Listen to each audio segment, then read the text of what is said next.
Hi hello അസ്സലാമലൈക്കും welcome back to my channel. നോമ്പൊക്കെ ഇങ്ങ് അടുത്തെത്താറായി. അപ്പോൾ ഇന്ന് ഞാൻ വന്നിരിക്കുന്നത് നോമ്പ് തുറ സ്പെഷ്യലായിട്ട് ഉണ്ടാക്കാൻ പറ്റിയ നല്ലൊരു അടിപൊളി സ്നാക്സിൻ്റെ റെസിപ്പിയുമായിട്ടാണ്. വീഡിയോയിലേക്ക് പോകുന്നതിന് മുമ്പ് ചാനൽ ഇതുവരെ സബ്സ്ക്രൈബ് ചെയ്യാത്ത കൂട്ടുകാരുണ്ടെങ്കിൽ ഒന്ന് സബ്സ്ക്രൈബ് ചെയ്ത് സപ്പോർട്ട് ചെയ്യുക. കൂടാതെ വീഡിയോ ഇഷ്ടപ്പെട്ടെങ്കിൽ ലൈക്ക് ചെയ്യാനും മറക്കരുത്. അതിനായിട്ടൊരു പാൻ വെച്ച് ചൂടായതിന് ശേഷം ഇതിലേക്ക് 2 ടീസ്പൂൺ എണ്ണ ഒഴിച്ചു കൊടുക്കാം.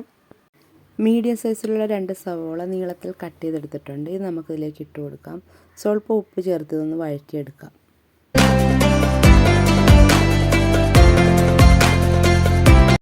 ഈ സവോള ഒന്ന് വഴന്ന് വരുമ്പോഴത്തേക്ക് ഇതിലേക്ക് 1 ടീസ്പൂൺ ഇഞ്ചി വെളുത്തുള്ളി പേസ്റ്റും കൂടെ ഇട്ട് കൊടുക്കാം. ഇഞ്ചി വെളുത്തുള്ളി പേസ്റ്റ് ചേർത്തതിന് ശേഷം നല്ലതുപോലെ വഴന്ന് വരണം.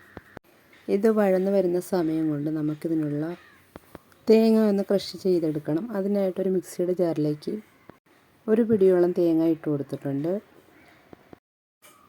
ഇതിലേക്ക് ഇനി 1/4 ടീസ്പൂണോളം ചെറിയ ജീരകം ചേർത്ത് കൊടുക്കാം. 1/4 ടീസ്പൂൺ ഗരം മസാലപ്പൊടിയും കൂടെ ചേർത്തതിന് ശേഷം നന്നായിട്ടൊന്ന് ക്രഷ് ചെയ്തെടുക്കാം. ഇപ്പോൾ നമ്മുടെ സവോള നന്നായിട്ടൊന്ന് വഴന്ന് വന്നിട്ടുണ്ട്. ഇനി ഇതിലേക്ക് കുറച്ച് ബീഫ് ഉപ്പും മഞ്ഞൾപ്പൊടിയും മുളക് പൊടിയും കുരുമുളക് പൊടിയൊക്കെ ഇട്ട് വേവിച്ച് ഒന്ന് ക്രഷ് ചെയ്തെടുത്താണ്. ഇത് നമുക്കിതിലേക്ക് ഇട്ട് കൊടുക്കാം. ഇതിട്ട് ഒന്ന് നന്നായിട്ടൊന്ന് ഇളക്കിയതിന് ശേഷം ഇതിലേക്ക് പൊടികൾ ചേർത്ത് കൊടുക്കാം. 1/4 ടീസ്പൂൺ മഞ്ഞൾപ്പൊടിയും 1/4 ടീസ്പൂൺ കുരുമുളക് പൊടിയും 1/4 ടീസ്പൂണോളം മുളക് പൊടിയും കൂടെ ചേർത്ത് കൊടുക്കാം. ഇനി ഇതിലേക്ക് ഒരു സ്വല്പം പെരുംജീരകത്തിൻ്റെ പൊടിയും 1/4 ടീസ്പൂണോളം ഗരം മസാലപ്പൊടിയും കൂടെ ചേർത്ത് കൊടുക്കാം. അതിനുശേഷം ഇത് നന്നായിട്ടൊന്ന് മിക്സ് ചെയ്യാം. നന്നായിട്ട് മിക്സ് ചെയ്തതിന് ശേഷം നമ്മൾ നേരത്തെ ക്രഷ് ചെയ്ത് വെച്ചിരിക്കുന്ന തേങ്ങയും കൂടെ ഇതിലേക്ക് ഇട്ട് കൊടുക്കാം.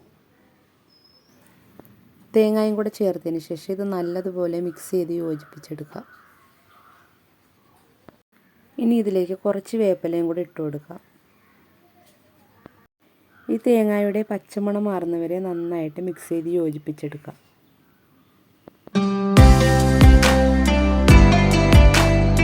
ഇപ്പോൾ ഇതിനുള്ള ഫില്ലിങ് റെഡി ആയിട്ടുണ്ട്. ഇനി നമുക്കിത് മാറ്റി വെക്കാം. ഇനി നമുക്ക് ഒരു ബൗളിലേക്ക് 1 കപ്പ് മൈദാപ്പൊടി ഇട്ട് കൊടുക്കാം. ഇനി ഒരു 1/4 കപ്പോളം ആട്ടപ്പൊടിയും കൂടെ ഇതിലേക്ക് ഇട്ട് കൊടുക്കാം. ആവശ്യത്തിന് ഉപ്പും കൂടെ ഇട്ട് കൊടുക്കാം. 1 ടീസ്പൂണോളം ഓയിലും കൂടെ ഒഴിച്ചതിന് ശേഷം ഈ സ്പൂൺ കൊണ്ട് നന്നായിട്ടൊന്ന് മിക്സ് ചെയ്തെടുക്കാം.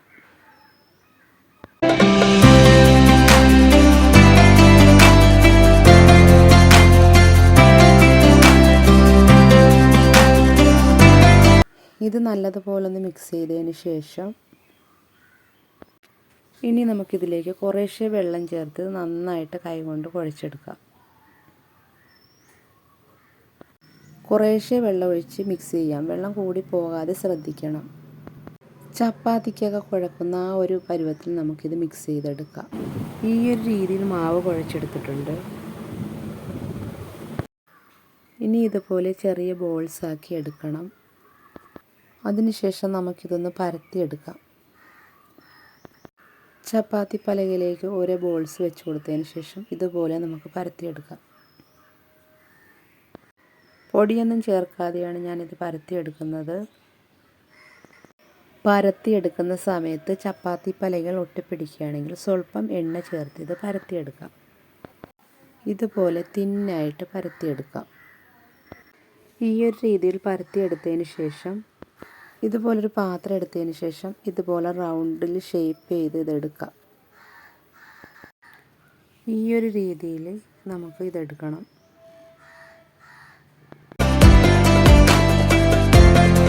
ഇതിപ്പോൾ നല്ല റൗണ്ടിൽ കിട്ടിയിട്ടുണ്ട്. ഇനി ഇതിലേക്ക് നമ്മൾ നേരത്തെ തയ്യാറാക്കി വെച്ച ഫില്ലിങ് ഓരോ സ്പൂണ് വെച്ച് കൊടുക്കാം.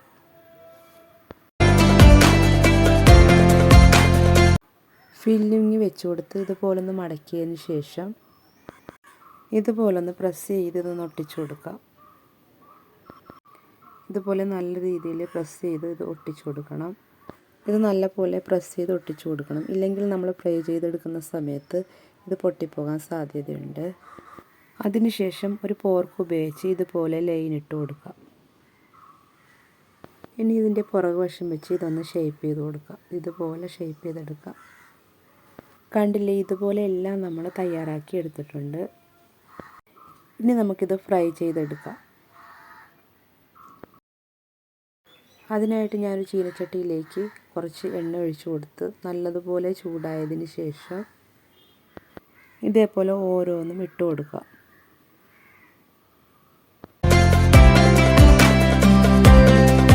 ഇതിട്ട് കൊടുത്തതിന് ശേഷം നമുക്കിത് ഒരു മീഡിയം ഫ്ലെയിമിലിട്ട് ഇതൊന്ന് ഫ്രൈ ചെയ്തെടുക്കാം.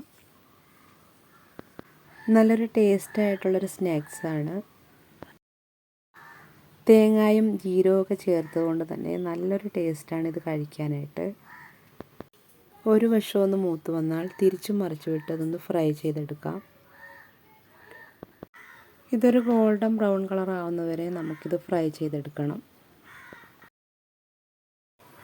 ഇതിപ്പോൾ ഒരു ഗോൾഡൻ ബ്രൗൺ കളർ ആയിട്ടുണ്ട്. ഇതിപ്പോൾ ആയിട്ടുണ്ട്. ഇനി നമുക്ക് എണ്ണയിൽ നിന്ന് കോരി മാറ്റാം. ബാക്കിയുള്ളതും കൂടെ ഇതുപോലെ ഫ്രൈ ചെയ്തെടുക്കാം. വളരെ ടേസ്റ്റി ആയിട്ടുള്ളൊരു സ്നാക്സാണ്. അപ്പോൾ എന്തായാലും ഇതുപോലൊന്ന് ട്രൈ ചെയ്യാത്തവരൊന്ന് ട്രൈ ചെയ്ത് നോക്കുക. ഇൻഷാ അല്ലാഹ് പുതിയൊരു വീഡിയോ ആയിട്ട് വീണ്ടും കാണാം. Thank you for watching.